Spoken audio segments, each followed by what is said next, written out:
Mis tíos me echaron a la calle desde la casa de mi abuela. Ahora me suplican que los deje entrar después de que la ciudad condenara sus remodelaciones ilegales. La cremallera de mi maleta se rompió cuando mi tío Roberto la arrojó desde el porche. Aterrizó en el césped húmedo con un ruido sordo y patético, escupiendo un par de camisetas viejas. Y no vuelvas, me gruñó, con la cara congestionada por la ira. Esta no es tu casa, vago. Nunca lo fue. Detrás de él, mi tía Sofía sentía, con los brazos cruzados y una sonrisa de víbora. No dije nada. Solo los miré. No sabían que con esa maleta acababan de arrojar su vida entera al basurero. Tampoco sabían que la casa que reclamaban como suya ya tenía mi nombre grabado en cada ladrillo por la única persona cuya opinión importaba. La casa de la abuela Elena no era solo una estructura. Era un archivo viviente de nuestra familia. Cada arañazo en el suelo de madera era una historia, cada mancha en la pared de la cocina, un recuerdo. Olía a canela, a libros viejos y al perfume de lavanda que ella usaba. Yo crecí en esa casa tanto como en la mía. Después de que mis padres se mudaran a otra ciudad por trabajo cuando yo tenía 16 años, la casa de la abuela se convirtió en mi verdadero hogar. Ella era mi ancla. Mientras mis tíos, Roberto y Sofía, la llamaban una vez al mes por obligación, yo era quien la llevaba al cardiólogo, quien se sentaba a escuchar por enésima vez la historia de cómo conoció al abuelo, y quien aprendió a podar sus rosales exactamente como a ella le gustaba. No lo hacía por deber. Lo hacía porque la amaba. Para mis tíos, yo era Mateo, el pobrecito que no pudo irse lejos. El arrimado. El que ocupaba una habitación que, en sus mentes, ya tenía un signo de dólar colgado en la puerta. El declive de la abuela fue lento y cruel. El Alzheimer empezó a robarle los recuerdos como un ladrón sigiloso. Fue entonces, cuando la vulnerabilidad se apoderó de ella, que mis tíos decidieron que era el momento de cuidarla. Llegaron como un ejército de ocupación. Roberto, con su esposa e hijos adolescentes, se instaló en el segundo piso. Sofía, recién divorciada, reclamó la suite de invitados. Su cuidado consistía en ignorarla mientras veían la televisión a todo volumen y se quejaban del olor a viejo de la casa. El cuidado real seguía recayendo sobre mí. Preparar sus comidas, asegurarme de que tomara sus pastillas, calmarla cuando la confusión la hacía llorar. Ellos intervenían solo para preguntarle dónde guardaba los papeles importantes o para sugerirle que les diera un poder notarial para facilitar las cosas. La casa, mi santuario, se convirtió en un campo de batalla silencioso. Empezaron a mover sus muebles, a guardar sus fotografías en cajas polvorientas. Cada cambio era una pequeña puñalada en el corazón de la memoria de la abuela. Yo era el único que protestaba. Ese era el sillón favorito del abuelo, les decía. Es un trasto viejo, respondía Sofía, sin mirarme. Vamos a poner aquí una barra de bar. La última conversación coherente que tuve con mi abuela fue 3 meses antes de su muerte. Me tomó la mano, sus ojos de repente claros y lúcidos. Ellos no ven la casa, Mateo, me susurró. Ven un edificio. Ven dinero. Una casa no son los ladrillos, es el amor que se vierte en ella. Y tú eres el único que ha seguido vertiendo amor aquí. Al día siguiente, pidió ver a su abogado a solas. Cuando murió, el luto duró exactamente lo que tardaron en servir el café después del funeral. Esa misma tarde, Roberto desplegó un plano sobre la mesa del comedor. Ok, esta es la situación, anunció, como un general planeando una invasión. Vamos a derribar este muro para hacer una cocina abierta. El cuarto de Mateo se puede alquilar a estudiantes. Y el tuyo, mamá Sofía, lo podemos poner en Airbnb los fines de semana. Yo estaba sentado en el sillón de mi abuelo, el que había rescatado del sótano. La habitación se sentía fría, despojada de su alma. Esto es una locura, dije. Apenas la hemos enterrado. Mi tía Sofía soltó una risa seca. ¿Y qué quieres que hagamos? ¿Llorar durante un año? La vida sigue, Mateo. Y esta casa necesita empezar a generar ingresos en lugar de solo consumir. Fue entonces cuando supe que no había vuelta atrás. La abuela había tenido razón. Ellos no veían un hogar, veían un activo. Y en su ecuación, yo era un pasivo. Podría haberles mostrado el testamento en ese mismo momento. Podría haber sacado el sobresellado que el abogado de la abuela me había entregado y haber terminado la discusión. Pero ver sus caras codiciosas, planeando desmembrar el legado de mi abuela antes de que la tierra sobre su tumba se hubiera asentado, encendió algo en mí. Una ira fría y paciente. No iba a detenerlos. Iba a dejar que se enterraran solos. Guardé silencio. Me convertí en un fantasma en mi propia casa. Los observé mientras comenzaban su carnicería. El primer sonido fue el del mazo de Roberto derribando la pared entre la cocina y el comedor, el muro donde la abuela medía nuestra altura cada año. El polvo de yeso cubrió todo, como una nevada sucia sobre mis recuerdos. Contrataron a un equipo de construcción barato, sin licencia, que trabajaba de noche. No solicitaron un solo permiso al ayuntamiento. Vi cómo arrancaban el suelo de roble original para reemplazarlo con un laminado gris y frío. Vi cómo pintaban sobre el papel tapiz floral que la abuela había elegido en los años 70. Mientras ellos destruían, yo documentaba. Tomaba fotos con mi teléfono a altas horas de la noche. Grababa videos de los trabajos de construcción. Hice copias de los anuncios que pusieron en línea para alquilar las habitaciones, anuncios que describían la propiedad como gestionada por los propietarios.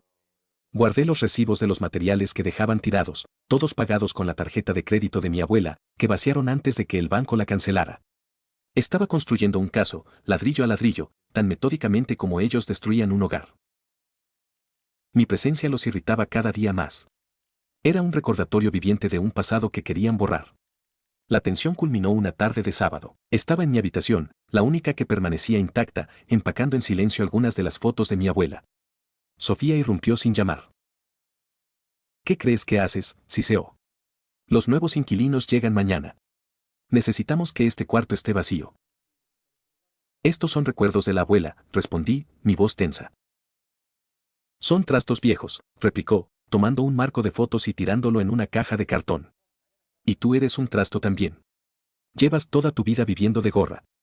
Primero de la abuela, ahora de nosotros. Se acabó. Quiero que te vayas. Hoy. Fue entonces cuando Roberto entró, atraído por los gritos. ¿Todavía está aquí este?, preguntó, como si yo fuera un insecto. Te lo dije, Sofía, las buenas palabras no funcionan con los parásitos. Y entonces, sucedió. Agarró la maleta que yo tenía medio hecha, la llenó de mi ropa a puñados, sin cuidado, y la arrastró escaleras abajo. Lo seguí, atónito, sintiendo como la sangre me hervía en las venas. La tiró por la puerta principal. La escena con la que comenzó esta historia. Esta no es tu casa, vago. Nunca lo fue, gritó. Lo miré, luego a Sofía, y luego a la casa desfigurada detrás de ellos. Y por primera vez en semanas, sentí una paz absoluta. Me habían dado exactamente lo que necesitaba. La justificación final. El punto y final. No dije nada. No supliqué. No les recordé todo lo que había hecho por su madre. Simplemente recogí mis cosas del césped, metí las camisetas de nuevo en la maleta rota y me fui. Pasé las siguientes 2 noches en el sofá de un amigo. El lunes por la mañana, estaba en la oficina del abogado de mi abuela.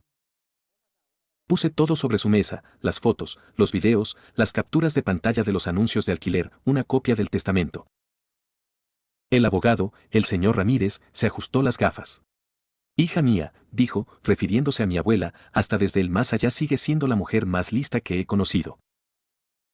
El plan se ejecutó con la precisión de una operación militar. Primero, presentamos el testamento en el Tribunal de Sucesiones.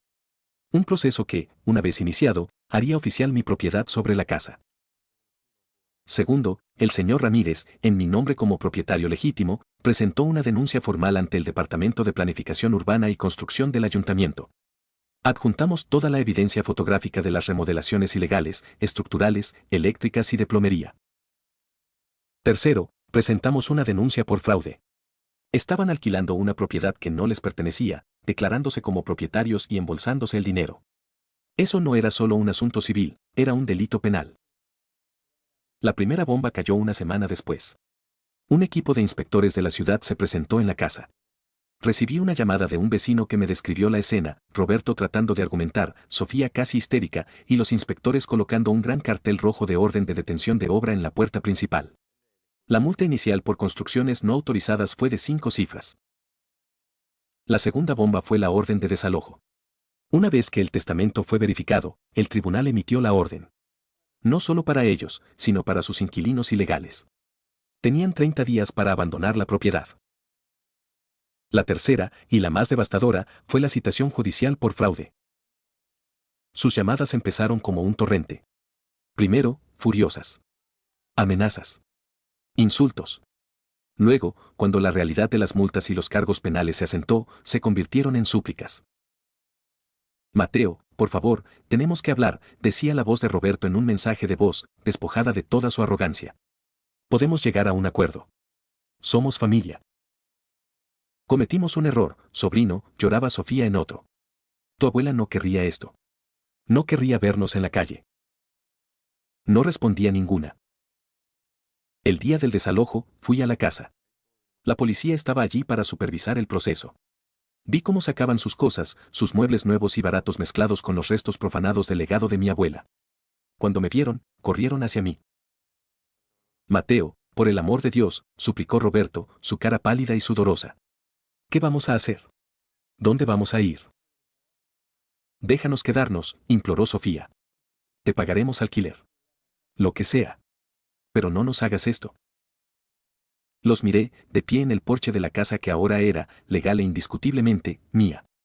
Recordé la sensación de mi maleta golpeando el césped. Recordé el rostro triunfante de Sofía. Recordé las palabras de Roberto. Recuerdo perfectamente cuando me gritaste que esta no era mi casa, dije, mi voz tranquila y firme. Tenías razón, en ese momento. Hoy sí lo es. Me di la vuelta, entré y cerré la puerta. El sonido del cerrojo al girar fue el más satisfactorio de mi vida. No recuperé una casa, recuperé la justicia para mi abuela. Ellos creyeron que podían borrar su memoria y su amor para construir un negocio, pero se olvidaron de que el amor, como los cimientos de una casa bien construida, es lo único que perdura. Y a veces, también es lo único que puede derribarlo todo. Mi decisión nos dejó con deudas masivas y sin un lugar donde vivir. ¿Fue una justicia poética y merecida, o debería haber mostrado misericordia por el simple hecho de que compartimos la misma sangre? Para más historias que te harán cuestionarlo todo, síguenos. Cada historia debe sentirse como una confesión real que solo podría contarse una vez en la vida.